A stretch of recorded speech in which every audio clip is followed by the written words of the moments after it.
Alright, I get asked a lot about what this is. A lot of people think this is sand. This is not sand. This is hardwood ash.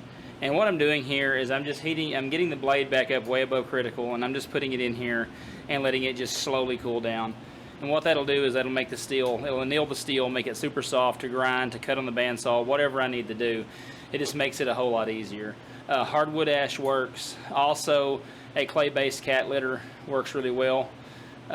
But this does make a substantial difference in making the metal soft to drill, to cut on the bandsaw, everything else. So with that being said, once it cools down, we'll get back to work.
Alright, so here's where we are right off the grinder. So the next thing I'm going to do is I'm going to get an edge scribed on here so I can roughen our bevels, get some pinholes drilled here in the handle. I will grind the harpoon point, clip point portion of this after heat treat. But once I get those bevels roughed in and get the handle pinholes drilled, we're ready to harden this up. So alright, let's get on the grinder and get to work.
Alright, everything went well in the quench. Everything stayed straight during the temper. The next thing I'm going to do is take this over and take a Scotch-Brite belt and go ahead and remove all of this oil buildup that's on there from quenching it. And we'll move on to finishing up these bevels and get this harpoon point ground in. I tempered this for 2 2-hour cycles at 400 degrees Fahrenheit. Alright, let's get after it.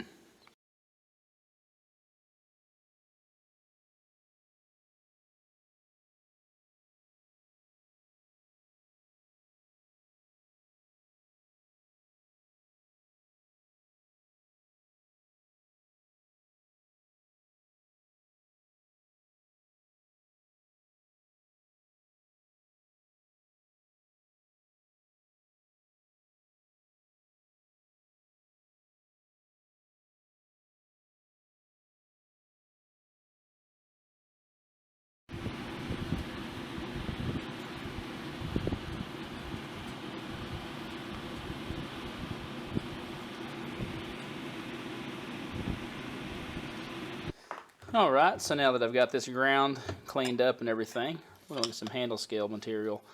I've got some more of this acrylic material. I've been using this a lot because I have quite a few pieces of it. I get this from Texas Knife Supply. And this is kind of a coppery kind of acrylic handle material. So I'm going to use it and see how it turns out. It'll turn out pretty neat with this style of knife. So with that being said, I'm going to go ahead and go over and get these drilled. I'll be using a number 30 drill bit. I get those from Pop's Knife Supply. They are a perfect size for an 1/8 of an inch pin stock. And then I'm going to be drilling a 3/8 of an inch lanyard hole to put some stainless steel tubing in.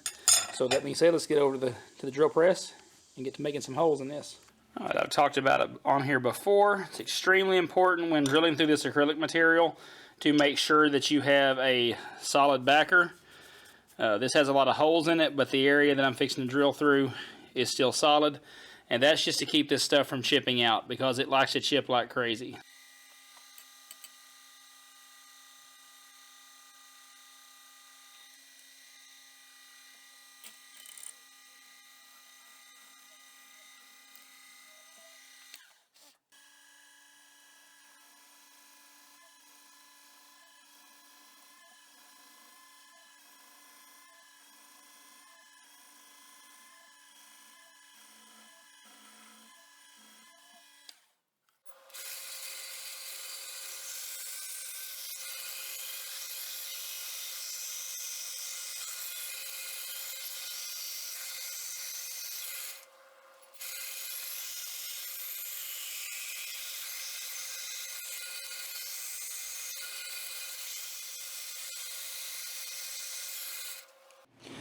Alright, I just wanted to go over a few things on this right quick. If you've seen some of the other videos where I've recently used this, I pretty much covered it in that as well. This stuff is extremely brittle. When you grind this, I got lucky with this set because it had two nice, really flat sides on it. This one looks a little rough, but it's extremely flat. A lot of times when you get this, there's going to be bubbles, there's going to be messed up spots, and you're going to have to end up grinding it on your grinder to get it nice and flat. But these are pretty good. But it's extremely brittle. When you grind it, if you don't keep it cool by dunking it in water as you grind it, it's going to bow back and forth. So keep that in mind if you work with this. Because like I said, these aren't very expensive, but they do require a lot of work. And they do, like I said, they're fragile. You can see here, let's see if I can get this up to the camera. Even though I had that backer on there, you can still see here where it chipped. Maybe that'll show up good enough for you to see it, but it chipped around the hole here, and that was with a sharp drill bit. That was a brand new drill bit. If I hadn't had that backer behind there, it probably would have blew a big piece of this out. So this one did as well. You can kind of make it out there, right in that area right there. You can kind of see where it changes and kind of shimmers a little bit. Yeah, so if I didn't have that backer behind there, it probably would have busted a substantial chunk out of there. But I mean, that's just the trade-off. And also, when you hand sand it, make sure that you wet it. This water's not going to hurt it. It's not going to absorb the water or anything. And it just keeps the dust down, which you shouldn't be breathing at all. Pretty sure you already know that. But with that being said, I'm going to clean the front ends of this up over on the grinder and get our angles ground in on the sides here. And then we should be ready to glue this up. All right, I'll catch you in a bit.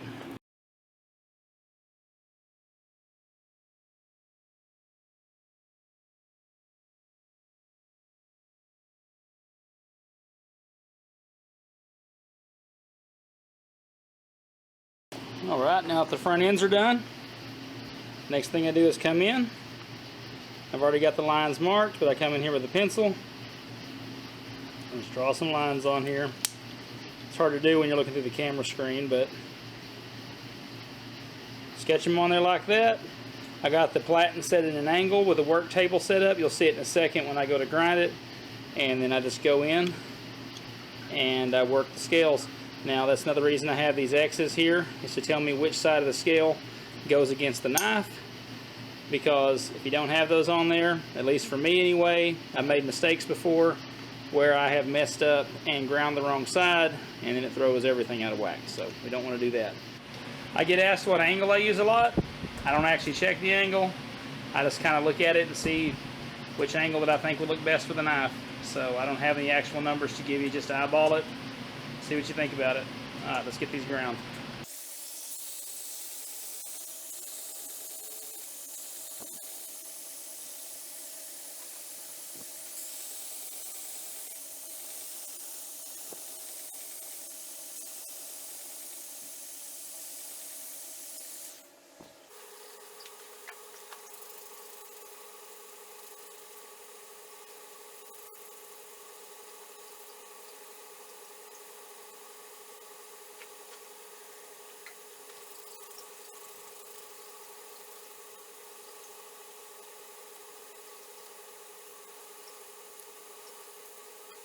Alright, so now I'm going to buff the front ends of these handle scales here. I'm going to start out with my buffing wheel here with some black compound on it. I'm going to go across this real good, and then I'll switch it over to my other buffing wheel that has green compound, and then I'll finish it off. And then at that point, I'll be ready for glue up. It's really important to do this step right now before glue up, because once these handle scales are glued to the knife, it's really difficult to get in there and buff the front ends, and there'll be some parts that's super shiny, some parts that look just like they do right now, and we don't want that. We want them to be nice and shiny. So with that being said, I'm going to go ahead and get this buffed.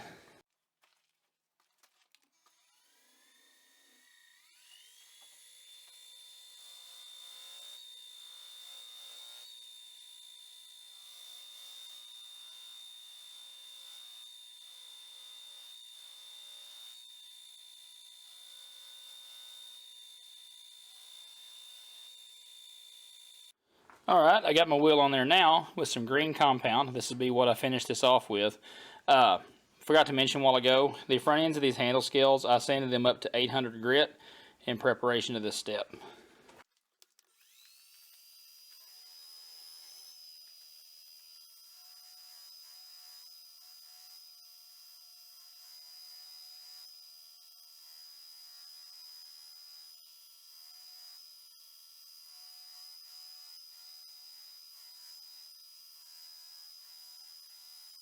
Alright, so now I'm going to glue this up. I'm going to be using this 15-minute mid-cure epoxy. I get it at Pop's Knife Supply.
there's how she turned out.